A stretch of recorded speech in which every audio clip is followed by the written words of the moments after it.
অনেক দিন ধরে বড় একটি খবর খুঁজতে থাকা একজন রিপোর্টারের কাছে হঠাৎ কল আসে এক ভয়ানক সিরিয়াল কিলারের। দাবি একটি এক্সক্লুসিভ ইন্টারভিউ।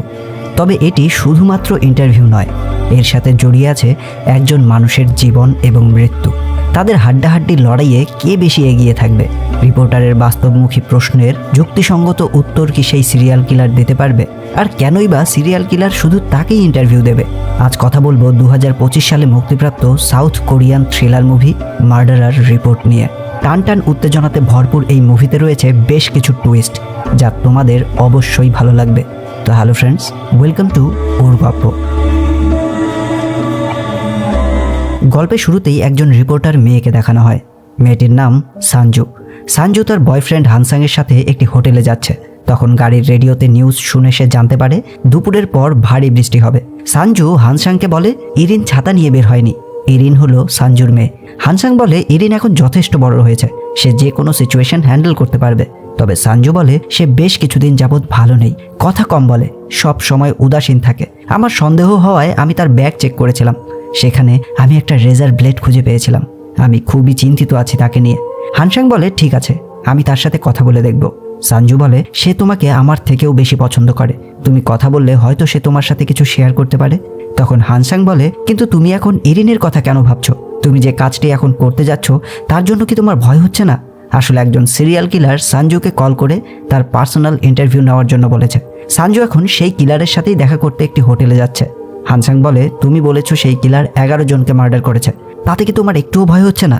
সানজু বলে আমার তাকে নিয়ে ভয় হচ্ছে না, আমার ভয় হচ্ছে সে আমার সাথে প্র্যাঙ্ক করছে না তো। হানসাং বলে অবশ্যই করছে, এখনও সময় আছে। আমি হেডকোয়ার্টারের সাথে কথা বলছি, আমি তাকে অ্যারেস্ট করে যাচাই করতে পারবো সে মিথ্যে বলছে কিনা। আসলে হানসাং পুলিশ ডিপার্টমেন্টে চাকরি করে। সানজু বলে আর যদি তার বলা কথা সত্যি হয় তাহলে তুমি বুঝতে পারছো কি হতে চলেছে? আমার কোম্পানি আমাকে এত বড় একটা নিউজ কখনো কভার করতে দিত না। আমি তাদের ছোট ছোট নিউজ কভার করতে করতে টায়ার্ড হয়ে গেছি। হানসাং বলে আমি বুঝতে পারছি, যদি তার বলা কথা সত্যি হয়ে থাকে তাহলে এটা একটা এক্সক্লুসিভ নিউজ হতে যাচ্ছে। কিন্তু সে যে 11টি মার্ডারের কথা উল্লেখ করেছে সেগুলোর কোনো সত্যতা নেই। সানজু তখন সেই কিলারের কল রেকর্ডিং শোনায়। সেখানে কিলার বলছিল আমি একজনকে মার্ডার করার প্ল্যান করেছি, যদি তুমি আমার ইন্টারভিউ নাও তাহলে আমি তোমাকে সেই হস্টেজকে বাঁচানোর একটা চান্স দেব। সানজু বলে আমি শুধু চান্স নিচ্ছি না, আমি একজনের জীবন বাঁচানোর চেষ্টা করছি। আর এরপরেই সানজু তাকে সেখানেই নামিয়ে দিতে বলে, কারণ সে মনে করে হয়তো কিলার তাকে ট্রেস করছে। হানসাং তাকে মাঝ রাস্তায় নামিয়ে দেয়। এরপর সানজু হানসাংকে একটি ছোট্ট ডিভাইস দেয় তার সাথে কন্ট্যাক্ট করার জন্য। সানজু হোটেলে এসে জানতে পারে 2701 নম্বর রুম তার নামে বুক করা হয়েছে। রিসেপশনে সানজু জানতে পারে পুরো হোটেলের সিসিটিভি ক্যামেরা রিপ্লেস করা হচ্ছে, অর্থাৎ আজ কয়েক ঘন্টার জন্য এই সিসিটিভি ক্যামেরা অফ থাকবে। সানজু কিছুটা নার্ভাস হয়। এরপরই সে রুমে প্রবেশ করার আগেই একটি ডুপ্লিকেট চাবি বানিয়ে নেয়, যেটা সে হানসাংয়ের কাছে পাঠিয়ে দেয়। এরপর সে দেখতে পায় কিলার তার জন্য একটি এক্সপেন্সিভ রুম বুক করেছে। সে রুমে প্রবেশ করে নিজের মতন করে হিডেন ক্যামেরা সেট করে নেয়। এদিকে হানসাং ঠিক তার নিচের তলার রুমটা অর্থাৎ 2601 নম্বর রুমে ওঠে। সে রুমে প্রবেশ করেই সানজুকে স্পাই ক্যামেরা অন করতে বলে। সানজু 3টি স্পাই ক্যামেরা অন করে। সে সানজুকে লাস্টবারের মতো বলে এখনো বেশি দেরি হয়নি, তুমি চাইলে মাইন্ড পরিবর্তন করতে পারো। তবে সানজু সাহস নিয়ে বলে আমি এটা করতে পারবো। কিছুক্ষণ পর তার রুমের ডোরবেলটি বেজে ওঠে। সানজু বুঝতে পারে কিলার চলে এসেছে। এরপরই সে দরজা খোলার পর একজন মধ্যবয়স্ক লোককে দেখতে পায়। সানজু তাকে দেখেই বলে আপনি কি আমাকে কল করেছিলেন? লোকটি বলে হ্যাঁ, আমি তোমাকে কল করেছিলাম। সানজু লোকটিকে ভালো করে অবজার্ভ করছিল। সে লোকটিকে বলে আপনি কি সত্যি 11 জনকে মার্ডার করেছেন? তখন কিলার বলে কেন? আমাকে একজন সিরিয়াল কিলার হিসেবে কল্পনা করাটা খুব কঠিন হয়েছে তাই না? সানজু বলে না, আমি আসলে ঠিক আপনার মতোই একজনকে কল্পনা করেছিলাম, কারণ আপনি এতগুলো খুন করার পরেও কোনো এভিডেন্স রেখে যাননি, কোনো সিসিটিভি ফুটেজে আসেননি, এমনকি আপনার একটা চুলও ক্রাইম সিন থেকে পাওয়া যায়নি। যেই মানুষ এত নিখুঁতভাবে খুন করে সে তো নিজেকে ভালোভাবেই ম্যানেজ করবে। তবে এটা যদি কোনো প্র্যাঙ্ক হয় তাহলে এখনই বলে দিন, কারণ আমি কোনো মিথ্যে স্টেটমেন্টে আমার সময় নষ্ট করব না। লোকটি হেসে তার ফোনের কিছু ভিডিও সানজুকে দেখায়। সানজু এক এক করে কয়েকটি ভিডিও দেখে, যেখানে সে দেখতে পায় এই লোকটি নৃশংসভাবে কিছু লোককে বিভিন্নভাবে টর্চার করে মার্ডার করেছে। হানসাং ভিডিওতে বুঝতে পারে লোকটি মিথ্যে বলছে না। সানজুর বিশ্বাস হওয়ার পর সে তার ইন্টারভিউ শুরু করে। সে প্রথমেই কিলারের আইডেন্টিটি জানতে চায়, তবে কিলার বলে আমি আমার পরিচয় দেওয়াটা ইম্পর্টেন্ট মনে করছি না। তখন হানসাং মাইক্রোফোনে বলে দেয় আমাদের কাছে তার ফেস আছে, আইডেন্টিটি জানতে হবে না, তুমি মেইন কাজে ফোকাস করো। সানজু আবার বলে আপনি 2 বছরের মধ্যে 11 জনকে মার্ডার করেছেন, এটা কি সত্যি? কিলার রেকর্ডিংয়ে স্বীকার করে সে 11 জনকে মার্ডার করেছে। সঞ্জু বলে, তাহলে আপনি এই ইন্টারভিউ কেন দিচ্ছেন? তখন কিলার বলে, কারণ আমি নিজেকে মূল্যায়ন করতে চাচ্ছিলাম আমার এই কাজগুলো জাস্টিফাই হয় কিনা। সঞ্জু বলে, আপনি যাদের মার্ডার করেছেন তাদের সকলেরই ক্রিমিনাল রেকর্ড রয়েছে। কিলার তখন বলে, তোমার ভুল হচ্ছে, আমি সামাজিক শুদ্ধির লক্ষ্যে মার্ডারগুলো করিনি। এটা আমার কাছে একটা সিম্পল থেরাপির অবজেক্ট হিসেবে ছিল। আমি একজন সাইকিয়াট্রিস্ট। সঞ্জু এই কথা শোনার পর হতভম্ব হয়ে পড়ে। একজন ডাক্তার এতগুলো মার্ডার কেন করেছেন? ডক্টর এক্সাম্পল দিয়ে বলে, আমি যাদের মার্ডার করেছি তারা সকলেই সমাজের জন্য ক্যান্সার, তাই আমি সেই সব টিউমারগুলোকে তুলে ফেলেছি যারা ক্ষত বৃদ্ধি করে। আমি আমার পেশেন্টদের এইভাবেই ট্রিটমেন্ট দিয়ে থাকি। সঞ্জু বলে, তার মানে কি যেসব ব্যক্তিরা আপনার পেশেন্টের মেন্টাল হেলথের জন্য দায়ী আপনি তাদেরকে মার্ডার করেন? ডক্টর বলে, একদমই তাই। সঞ্জু তখন জানতে চায়, তাহলে আপনি নিজেকে কেন এত এক্সপোজ করতে চাচ্ছেন? ডাক্তার তখন বলে, একই প্রশ্ন যদি আমি তোমাকে করি, কেন তুমি ঝুঁকি নিয়ে এই ইন্টারভিউটা নিতে এসেছো? সঞ্জু বলে, এটা আমার কাজ, আমাকে কাজ করতেই হবে। তাছাড়া আপনি আমার নিরাপত্তা সম্পর্কে কথা দিয়েছেন। ডাক্তার জানতে চায়, তোমার কি নিজের উপর কনফিডেন্স আছে? সঞ্জু বলে, হ্যাঁ আছে। ডক্টর এরপর বলে, আমি এই জন্যই তোমাকে ইন্টারভিউয়ের জন্য সিলেক্ট করেছি। তুমি তোমার কাজের প্রতি অনেক বেশি ডেডিকেটেড। তুমি ছাড়া অন্য কেউ আমার ইন্টারভিউ নিতে পারবে না। তাছাড়া তোমার জন্য এটা একটা বড় অপরচুনিটি। সঞ্জু বলে, আমি এখানে কোনো অপরচুনিটি নিতে আসিনি। আমি এখানে এই জন্যই এসেছি কারণ আপনি আমাকে কারোর জীবন নিয়ে ব্ল্যাকমেল করেছেন। আমি সেই লোকটিকে বাঁচাতেই এখানে এসেছি। আমি তাদের আইডেন্টিটি এবং সেফটি নিশ্চিত না করে এই ইন্টারভিউ আর কন্টিনিউ করব না। ডক্টর হেসে বলে, আমি তাদের আইডেন্টিটি বলতে চাচ্ছি না। সঞ্জু তখনই তার ইন্টারভিউ বন্ধ করে চলে আসতে চায়। হানসাং সঞ্জুকে বলে, তুমি এখনই রুম থেকে বের হয়ে পড়ো। সে বন্দুক নিয়ে রেডি হয়। তখনই ডাক্তার সঞ্জুকে বলে, যদি তুমি চলে যাও আমার হস্টেজ এখনই মারা যাবে। সঞ্জু বলে, তোমার কি আরো কোনো সহযোগী আছে? ডাক্তার মৃদু হেসে বলে, তুমি কি ভেবেছিলে আমি একা? আমি কথা দিচ্ছি, ইন্টারভিউ শেষ হলে আমি তোমাকে বলে দেব আমার হোস্টেস কে আর সে এখন কোথায় আছে, এবং আমি তোমাকে তাকে বাঁচানোর চান্সও দেব। হানসাং মাইক্রোফোনে বলতে থাকে, তার কথায় একটুও বিশ্বাস করো না, সে একজন কিলার। তবে সঞ্জু বলে, আমি কি তোমাকে ট্রাস্ট করতে পারি? ডাক্তার বলে, অবশ্যই। সঞ্জু আবারও ইন্টারভিউ নিতে রেডি হয়। সঞ্জু তখন বলে, তাদের মার্ডার করার পেছনে আপনার মোটিভ কি ছিল? ডাক্তার তখন একজন মেয়ের গল্প শোনাতে শুরু করে। তিনি বলেন, একজন মেয়ে স্বাভাবিক জীবনযাপন করছিল। সে বিয়ে করার কিছুদিন পর প্রেগনেন্ট হয়। সে ভেবেছিল তার বাকি জীবন সুখময় হবে। হঠাৎ একদিন একটি লোক সেই প্রেগনেন্ট মহিলাটিকে রেপ করে। কিছুদিন পর সেই মেয়েটি মা হয়, কিন্তু সেই ভয়ঙ্কর মেমোরি তার পিছু ছাড়ছিল না। মেয়েটি তার বাচ্চার মধ্যে সেই দানবের প্রতিচ্ছবি দেখতে পেত। তার মনে হয়েছিল সে হয়তো রেপিস্টেরই সন্তান জন্ম দিয়েছে, আর এই জন্যই একদিন সে তার বাচ্চা সহ ব্যালকনি থেকে লাফ দিয়ে সুইসাইড করে ফেলে। এই কথা শোনার সময় সঞ্জু ডাক্তারের চোখে অশ্রু দেখতে পায়। সে তখন বলে, সেই মেয়েটি তোমার ওয়াইফ ছিল, তাই না? ডক্টর বলে, তোমার ধারণা একেবারে সঠিক। আমার ওয়াইফের মৃত্যুর পর সেই রেপিস্টের মাত্র 4 বছরের জেল হয়েছিল। আমার মধ্যে প্রতিশোধের কামনা জেগে উঠেছে। এই 4 বছরের মধ্যে আমি নিজেকে তৈরি করতে থাকি। আমি হিউম্যান অ্যানাটমি নিয়ে প্রচুর রিসার্চ করি, নিজেকে ফিট রাখতে শুরু করি। তারপর সেই কাঙ্ক্ষিত মুহূর্ত এলো। আমি সেই রেপিস্টকে মারার জন্য জেলখানার সামনে অপেক্ষা করতে থাকলাম, কিন্তু ডেস্টিনি অন্য কিছু তৈরি রেখেছিল। সে জেল থেকে বের হওয়ার আগের দিনই ইলেকট্রিক শক খেয়ে মারা যায়। আমার এত বছরের সাধনা এক মুহূর্তেই শেষ। আমি বাঁচার আর কোনো কারণ খুঁজে পাচ্ছিলাম না। আমি একজন ড্রাগ অ্যাডিক্ট হয়ে পড়েছিলাম। মনে হচ্ছিল খুব শীঘ্রই আমার ফ্যামিলির সাথে আমি মিট করতে পারবো। কিন্তু হঠাৎই আমার কাছে একটা দ্বিতীয় সুযোগ এলো। আমার একজন পেশেন্ট তার জীবনের পীড়া নিয়ে আমার কাছে কাউন্সিলের জন্য এসেছিল। তার গল্প আমারই মতো। সে তার হ্যাপি ফ্যামিলিকে হারিয়েছে। একজন ড্রাঙ্ক ড্রাইভার তার ওয়াইফ এবং সন্তানকে অ্যাক্সিডেন্ট করে মেরে ফেলেছিল। আমার সেই পেশেন্টের সাথেই হঠাৎ সেই ড্রাইভারের দেখা হয়। সে অনেক চেষ্টা করেছিল লোকটিকে মার্ডার করে প্রতিশোধ নিতে, কিন্তু ব্যর্থ হয়। আমি তার কষ্ট উপলব্ধি করতে পারছিলাম। তখন আমি তাকে বলেছিলাম, আমি কি তোমার হয়ে তাকে মার্ডার করতে পারি? সে আমার জীবনের সমস্ত গল্প শোনে, এরপর রাজি হয়। আর সব শোনার পর সঞ্জু বলে, এই জন্যই পুলিশ আপনাকে সন্দেহ করতে পারেনি, কারণ আপনাকে আপনার পেশেন্ট হেল্প করেছিল। ডাক্তার বলে, হ্যাঁ, আমি সবকিছুই প্ল্যান করে সেই লোককে শাস্তি দিয়েছিলাম। সঞ্জু জানতে চায়, তারপর কি হলো? আপনার এই থেরাপি ট্রিটমেন্টে কাজে দিয়েছিল? ডক্টর বলে, পরিপক্কভাবে কাজ করেছিল। আমার পেশেন্ট ক্রিমিনালের ডেড বডি দেখে সন্তুষ্ট হয়েছিল। এই মুহূর্তটা আমার কেরিয়ারের সব থেকে মূল্যবান ছিল, নিজের পেশেন্টকে হাসতে দেখা। সঞ্জু বলে, তাহলে কি প্রতিশোধ নেওয়াটাই রোগ নিরাময়ের সবচেয়ে বড় ঔষধ? ডাক্তার তখন বলে, যদি আমি আমার ওয়াইফের কথা বলি, সেই ভয়ঙ্কর স্মৃতি মুছে ফেলে দেওয়াটা আমার পক্ষে এক প্রকার দুঃসাধ্য ছিল। আমি সারা জীবন পেশেন্টদের বলে এসেছি সবকিছু ঠিক হয়ে যাবে। তবে যখন এমন একটা ঘটনা নিজের সাথে ঘটেছিল, তখন বুঝতে পেরেছিলাম কোনো কিছুই ঠিক হয় না। সেই ভয়ঙ্কর কষ্ট থেকে মুক্তি দেওয়ার অনেক ট্রিটমেন্ট আছে, তবে তার মধ্যে রিভেঞ্জ অন্যতম। সঞ্জু বলে, ঠিক আছে, তাহলে আপনি ডাক্তারের দৃষ্টিকোণ থেকে এটা কি ন্যায় মনে করছেন, তাই না? একজন ডাক্তার হিসেবে আপনার দায়িত্ব কি এটাই ছিল? ডাক্তার তখন বলে, একজন ডাক্তারের সবচেয়ে বড় ধর্ম হলো নিজের পেশেন্টকে ভালো রাখা। তাই আমার চোখে আমি কোনো অন্যায় করিনি। তুমি এখানে কি করছো? যদি তুমি নাগরিকদের সেফটির জন্য কাজ করে থাকো তাহলে তুমি পুলিশকে প্রথমেই ইনফর্ম করোনি কেন? সঞ্জু বলে, কারণ আপনি আমাকে থ্রেট দিয়েছিলেন যদি আমি আপনার ইন্টারভিউ না নিই তাহলে আপনি একজনকে মার্ডার করবেন। ডাক্তার বলে, না, তুমি আমার ইন্টারভিউ কারোর জীবন বাঁচানোর জন্য নিচ্ছ না, তুমি একটি এক্সক্লুসিভ নিউজ বানানোর জন্যই আমার এই ইন্টারভিউটা নিচ্ছ। সঞ্জু কিছুক্ষণ চুপ করে থাকে, তারপর সে বলে, আমি আপনাকে আগেই বলেছি আমি এখানে নিউজের জন্য আসিনি। ডাক্তার সঞ্জুর হাত ধরে বলে, আমার চোখের দিকে তাকিয়ে বলো। সঞ্জু আবারও বলে, আমি এখানে একজনের জীবন বাঁচাতে এসেছি। ডাক্তার সঞ্জুর পালস দেখে বলে, তুমি স্ট্রেসে এসে রেসপন্স করছো, তার মানে তুমি মিথ্যে বলছো। তখনই ডোরবেলটি বেজে ওঠে। একজন ওয়েটার ডাক্তারের জন্য লাঞ্চ নিয়ে এখানে এসেছে। ওয়েটার খাবার সার্ভ করে ডাক্তারের কাছে টিপস নিতে আসে। ডাক্তার লোকটিকে টিপস দেওয়ার সময় তার নাম মেনশন করে। ওয়েটার বলে, আপনি কি আমাকে চেনেন? তখনই ডাক্তার একটি ইনজেকশন সেই ওয়েটারের গলায় পুশ করে দেয়। ওয়েটার সাথে সাথেই মারা যায়। সঞ্জু চোখের সামনে কাউকে মার্ডার হতে দেখে একদমই স্তব্ধ হয়ে পড়ে। সে বলে, আপনি এটা কি করলেন? ডাক্তার বলে, সে একজন মেয়েকে রেপ করে তার ভিডিও ধারণ করে, 3 বছর ধরে তার কাছ থেকে টাকা আদায় করত। আমি ইন্টারভিউ নেওয়ার সময় এটাকেই ডিল করতে চাচ্ছিলাম। সঞ্জু বলে, কিন্তু আপনি বলেছিলেন আপনি আজ রাতে মার্ডার করবেন। ডাক্তার তখন বলে, আমি রাতে আরেকজনকে মার্ডার করব, আমার নেক্সট টার্গেটে ফোকাস করা উচিত। সঞ্জু ভয় পেতে শুরু করে। হানসাং সবকিছু দেখে বুঝতে পারে তারা খুব বাজেভাবে ফেসে গেছে।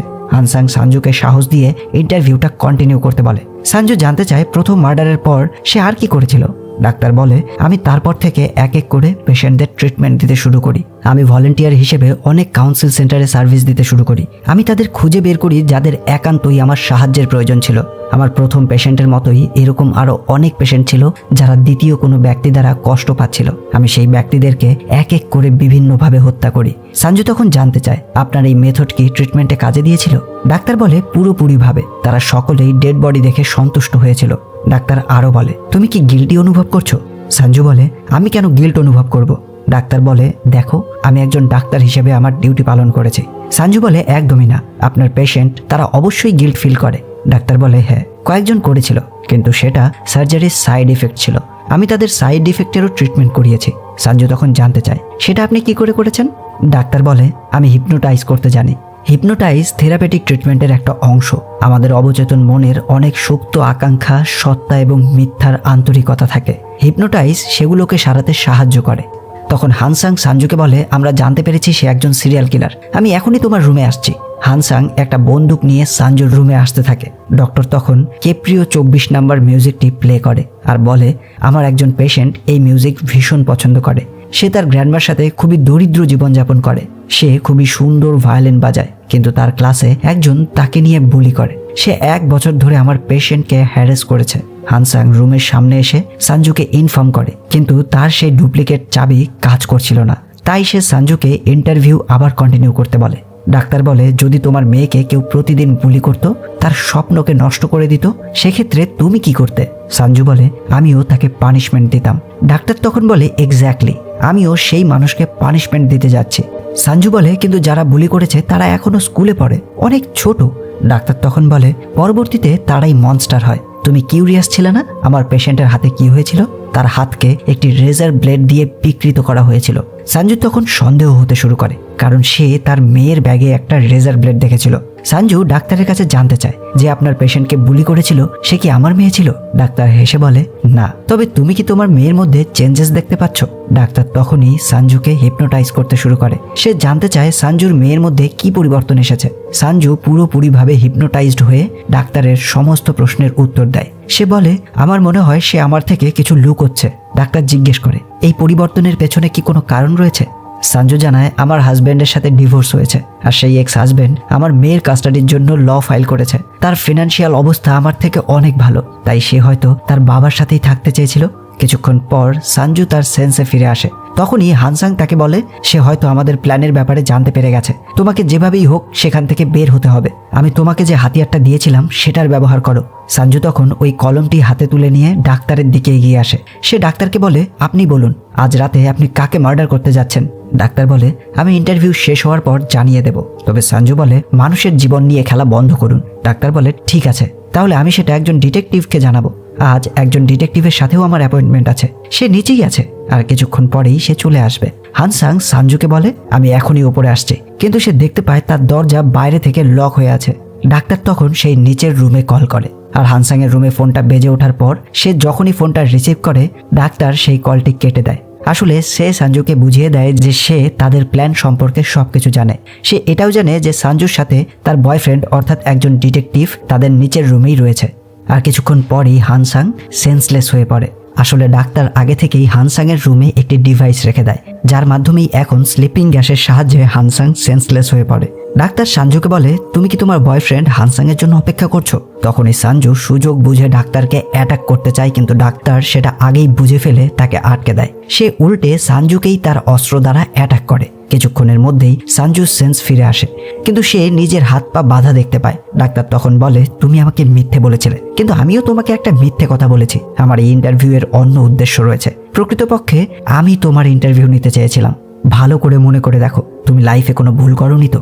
সানজু খুবই দৃঢ়তার সাথে বলে আমি একটা ভালো জীবন কাটিয়েছি, আমি আজ পর্যন্ত কারো কোনো ক্ষতি করিনি। তখন ডাক্তার জানায় হ্যাঁ সেটা আমি জানি। এই বলেই সে সানজুর বাঁধন খুলে দেয়। এরপর সে আবারও সানজুর কাছে জানতে চায় তোমার লাইফে কি কোনো ত্রুটি ছিল না? সানজু একটু ভেবে বলে আপনি কি ইশিন গ্রুপ কেসের কথা বলছেন? ডাক্তার বলে কেন, ইশিন গ্রুপের সাথে কি হয়েছিল? এদিকে হানসাংয়েরও সেন্স ফিরলে সে ছটফট করতে থাকে, পাগলের মতো তার বাঁধন খোলার চেষ্টা করতে থাকে। আর ডাক্তার তখন এটা দেখে হানসাংকে উদ্দেশ্য করে বলতে থাকে তোমার কোনো রকম চালাকি সানজুর জীবন বিপজ্জনক করে দিতে পারে, তাই সানজুর যদি কোনো ক্ষতি না চাও তাহলে চুপচাপ করে থাকো। এরপরে ডাক্তার সানজুকে ইশিন গ্রুপের স্টোরি বলতে বলে। সানজু জানায় 1 বছর আগে মিন নামের একজন ব্যক্তি আমাকে কল করেছিল।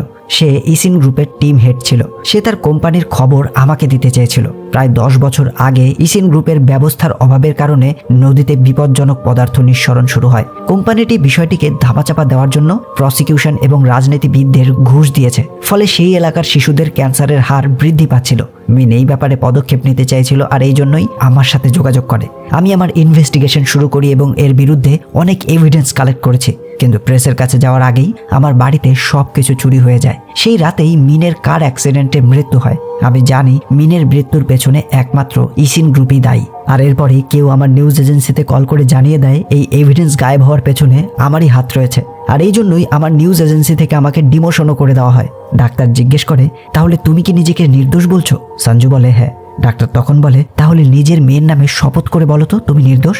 সানজু রেগে গিয়ে বলে আমার মেয়েকে এই সব কিছু থেকে দূরে রাখবে, আমি নির্দোষ। ডাক্তার বলে হ্যাঁ আমি জানি সেটা, কারণ তোমার ওই নিউজ এজেন্সিতে ফোনটা আমিই করেছিলাম। সানজু বলে কেন করেছিলে? ডাক্তার তখন বলে তোমাকে এখানে নিয়ে আসতে। যদি তোমার ডিমোশন না হতো তাহলে কি তুমি একটা বড় খবরের জন্য এতটা আকুল হয়ে থাকতে? আমি তোমাকে এখানে হার্ট করার জন্য নিয়ে আসিনি, তোমার ট্রিটমেন্ট করাতে নিয়ে এসেছি।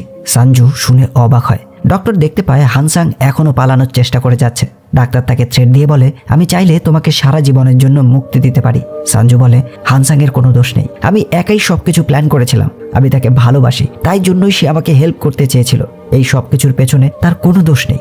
ডাক্তার তখন সানজুকে বলে তাহলে সে কেন নিজেকে মুক্ত করার জন্য এখনো চেষ্টা করে যাচ্ছে? আমি তো তাকে স্পষ্টই বলে দিয়েছিলাম সে এমনটা করলে তোমার জীবনে সংকট আসতে পারে। যদি সে তোমাকে ভালোবাসতো তাহলে সে কখনো তোমার জীবনে সংকট আসতে দিত না। সে তোমাকে কখনো ভালোবাসেনি, আর সে যে এখন ছটফট করছে মুক্তি পাওয়ার জন্য, সেটা তোমাকে বাঁচাতে আসার জন্য নয়, বরঞ্চ নিজেকে বাঁচানোর জন্য। কারণ সেদিন তোমার এভিডেন্সগুলো হানসাংয়ে চুরি করেছিল। সানজু বলে তা কি করে হয়? সে এই কাজ করতেই পারে না। ডাক্তার বলে তোমার ইশিন গ্রুপের ইনভেস্টিগেশনের কথা কে জানতো? শুধুমাত্র হানসাং। সানজু বলে এটা সম্ভব নয়, কারণ সে সব সময় একজন সৎ পুলিশ অফিসার হয়ে কাজ করে এসেছে। ডাক্তার বলে হ্যাঁ সে একজন সৎ ডিটেকটিভ ছিল, তবে তারপরই তাকে ফাঁসানোর জন্য ইশিন গ্রুপের লোক একটি মেয়েকে পাঠায়। সেই মেয়ের সাথে তার অন্তরঙ্গ অবস্থার ছবি এবং ড্রাগ নেওয়ার ছবি তারা তুলে নেয়, আর এরপর সেই ছবির সাহায্যেই তাকে ব্ল্যাকমেল করতে শুরু করে। তারা তাকে অনেকগুলো টাকা এবং প্রমোশনের অফার দেয়। তারা হানসাংকে পোষা কুকুরের মতন ব্যবহার করতে শুরু করে। তোমার বাড়ি থেকে সেই ইশিন গ্রুপের বিরুদ্ধে জোগানোর সমস্ত এভিডেন্স তার মাধ্যমেই চুরি করায়। তবে সানজু বলে আপনার কথার সাথে কোনো কিছু মিলছে না, কারণ হানসাংয়ের কোনো প্রমোশন হয়নি। তখন ডাক্তার বলে ইশিন গ্রুপ হানসাংয়ের করাপশন সম্পর্কে সবকিছু জানতো, তাই তারা উল্টে হানসাংকেই ব্ল্যাকমেল করে তার মুখ বন্ধ রেখেছিল। কিন্তু এটাই গল্পের শেষ ছিল না, এই কেসের একজন উইটনেসও ছিল। তবে সেই উইটনেস সম্পর্কে শোনার আগে তোমাকে শক্ত হয়ে আমার পরবর্তী স্টোরি শুনতে হবে। হানসাং ভেবেছিল তোমার বাড়ি ফাঁকা থাকবে, তাই সে ভেতরে ঢুকে এমনভাবে সবকিছু সাজায় যেন কেউ চুরির উদ্দেশ্যে ভেতরে এসেছিল। তবে এরপরই এভিডেন্স নেওয়ার সময় ইরিন তাকে দেখে ফেলে, আর এরপরই সে ইরিনের মুখ বন্ধ রাখার জন্য তার রেপ করে। সঞ্জু পুরো ঘটনা শোনার পর চিৎকার করে বলে, প্লিজ বন্ধ করো, এটা অসম্ভব। ইরিন হানসাংকে নিজের বাবার মতন দেখে। ডক্টর বলে হানসাং বুঝতে পেরেছিল যাই কিছু হয়ে যাক ইরিন তার বাবার সাথে থাকবে না, কারণ সে তার মাকে ভীষণ ভালোবাসে। তাই সে ইরিনের সাথে এমন দুঃসাহস করতে পেরেছিল, কারণ সে জানতো যদি রেপের ঘটনা জানাজানি হয়ে যায় তাহলে ইরিনের কাস্টাডি তার বাবার কাছে চলে যাবে। তাই ইরিনকে বাধ্য হয়েই মুখ বন্ধ করে থাকতে হয়। সঞ্জু বলে, এইসব মিথ্যে, আমি তোমাকে বিশ্বাস করি না। ডাক্তার বলে, তুমি নিশ্চয়ই ইরিনের ব্যাগে রেজার ব্লেড দেখেছো, তাই না? যদি আমার কথা তোমার বিশ্বাস না হয় তাহলে নিজেই ইরিনকে জিজ্ঞেস করো। ডাক্তার সঞ্জুর ফোন থেকে ইরিনকে কল করে। সঞ্জুর কণ্ঠ শুনেই ইরিন বুঝতে পারে সে ঠিক নেই। সঞ্জু বলে, তোমার সাথে বাজে কিছু কি হয়েছিল? ইরিন তখনই বলে, মা, তুমি কি ডাক্তারের সাথে আছো? আমি তোমাকে আগেই বলতে চেয়েছিলাম সবকিছু, আমাকে ক্ষমা করে দাও। সঞ্জু কান্নায় ভেঙে পড়ে। সে নিজেকে ক্ষমা করতে পারে না। একজন মা হিসেবে সে আজ ব্যর্থ। ডাক্তার বলে, তুমি এখন কি করতে চাও? সঞ্জু বলে, আমি তার সাথে সামনাসামনি কথা বলতে চাই। ডাক্তার পারমিশন দেয়। সঞ্জু নিচের ফ্লোরে হানসাংয়ের সাথে সরাসরি কথা বলতে আসে। সে হানসাংকে প্রশ্ন করে, তুমি সত্যি আমার মেয়েকে ঘৃণ্যভাবে স্পর্শ করেছো? হানসাং বলে, তুমি এসব কি বলছো? তুমি এই শব্দটা কি করে উচ্চারণ করতে পারলে? সঞ্জু রেগে গিয়ে তার বন্দুক বের করে। হানসাং বলে, সে তোমাকে হিপনোটাইজ করেছিল, তুমি কি সেটা ভুলে গেছো? সঞ্জু বলে, তাহলে ইরিনের কথাগুলো কি মিথ্যে? হানসাং বলে, এমনও তো হতে পারে সে ইরিনকেও হিপনোটাইজ করেছে। তখনই সঞ্জুর মনে পড়ে ইরিনের সেই বদলে যাওয়া ব্যবহারগুলো, হানসাংয়ের দিকে তার দৃষ্টিকোণ পাল্টে যাওয়া, যেন সে হানসাংকে সব সময় ভয় পায়। সঞ্জু বলে, তুমি আমার মেয়েকে অ্যাবিউজ করেছো। তখনই হানসাং সঞ্জুর বন্দুকটা কেড়ে নেয়। হানসাং বলে, সেটা একটা ভুল ছিল। সঞ্জু রেগে গিয়ে হানসাংকে অ্যাটাক করে, কিন্তু হানসাং তখনই সঞ্জুকে জোরে জোরে আঘাত করতে থাকে। এরপরে ডাক্তার হানসাংয়ের রুমে প্রবেশ করে তার সাথে কথা বলতে, কিন্তু হানসাং তখনই ডাক্তারকে শুট করতে চায়। তবে দেখতে পায় তার বন্দুকে কোনো বুলেট ছিল না। আসলে ডাক্তার ইচ্ছে করেই সঞ্জুর কাছে একটা খালি বন্দুক দিয়েছিল। এই সুযোগেই সঞ্জু তার ইলেকট্রিক শক দিয়ে হানসাংকে অ্যাটাক করে, আর হানসাং তখনই সেন্সলেস হয়ে পড়ে। সঞ্জু ভীষণ ভয় পেতে থাকে। ডাক্তার বলে, আমি এই দিকটা সামলে নেব, তুমি ইরিনের কাছে যাও, তাকে একবার জড়িয়ে ধরো। সঞ্জু বাড়ি ফিরে প্রচুর কান্না করতে থাকে। কিছুক্ষণ পর হানসাংয়ের সেন্স ফিরে আসে। সে চোখের সামনে ডাক্তারকে দেখে ভয় পেতে শুরু করে। ডাক্তার বলতে থাকে, আমিও তোমার মধ্যে সেই একই যন্ত্রণা দেখতে চাই, সেই একই ভয় দেখতে চাই যেটা ইরিনের চোখে ছিল যখন তুমি তার সাথে সেই ঘৃণ্য অপরাধ করেছো। এই বলেই ডাক্তার তাকে নৃশংসভাবে হত্যা করে ইরিনের প্রতিশোধ নেয়। কিছুদিন পর ইরিন ডাক্তারের কাছে কাউন্সেলিং এর জন্য আসে। সে জানায় সে এখন ভালো আছে, রাতে ঘুম ভালো হয়, সেই ভয়ঙ্কর স্বপ্ন তাকে আর তাড়া করে না। ডাক্তার শুনে খুবই খুশি হয়। ইরিন ডাক্তারের কাছে জানতে চায় হানসাং কি আর কখনো ফিরে আসবে না। ডাক্তার বলে, নিউজে বলেছে সে মিসিং, তার গাড়ি তীব্র ঝড়ে ভেসে গেছে, তাই আমরা তাকে আর কখনো দেখতে পাবো না, তোমাকে আর কোনো চিন্তা করতে হবে না। অর্থাৎ ডাক্তার হানসাংকে মেরে এমন প্ল্যান করেছে যেন সবাই মনে করে সে তীব্র ঝড়ের সাথে মোকাবেলা করতে না পেরে হারিয়ে গেছে। তার মৃত্যু স্বাভাবিকই ছিল। ডাক্তার তারপর সঞ্জুর সাথে কথা বলে। সে জানতে চায় তার কি সত্যি ট্রিটমেন্টের প্রয়োজন নেই, এই গিল্ট তোমাকে কুড়ে কুড়ে খাবে। তবে সঞ্জু বলে, আমার ট্রিটমেন্টের দরকার নেই, এই গিল্ট আমি ফিল করতে চাই, কারণ আমার মেয়ের সাথে যেটা হয়েছে সেটা আমি কখনো ভুলতে চাই না। তবে আপনি কি ঠিক আছেন? আপনার হাতে এত মানুষের রক্তের দাগ লেগে আছে, এই দাগ আপনি কি করে মেটাবেন? ডাক্তার কোনো উত্তর দিতে পারে না। সঞ্জু চলে আসলে ডাক্তার তার হাতগুলোর দিকে তাকিয়ে থাকে। সে অনুতপ্ত বোধ করে, কিন্তু পরিবেশের আবর্জনা পরিষ্কার করার জন্য তাকে এই কাজ আবারও করতে হবে। কিছুক্ষণ পর ডাক্তার তার পিয়ের কাছে জানতে চায় আজ আর কোনো অ্যাপয়েন্টমেন্ট আছে কিনা। তবে পিয়ে জানায় একজন সোশ্যাল ওয়ার্কার একজন অ্যাবিউজড বাচ্চাকে নিয়ে এসেছে তার কাউন্সেলিং এর জন্য, আপনি কি কাউন্সেলিংটা করবেন? ডাক্তার কিছুক্ষণ চুপ করে থেকে তাদেরকে ভেতরে আসতে বলে। আর এখন ডাক্তার তার পরবর্তী টার্গেট পেয়ে গেছে। আর এখানেই এই গল্পের শেষ হয়। তো ফ্রেন্ডস, এই ছিল আজকের গল্প। গল্পটি কেমন লাগলো তো অবশ্যই জানিও। ভালো লাগলে লাইক, কমেন্ট আর শেয়ার করে দিও। দেখা হবে পরের গল্পে। Till then, keep loving, by.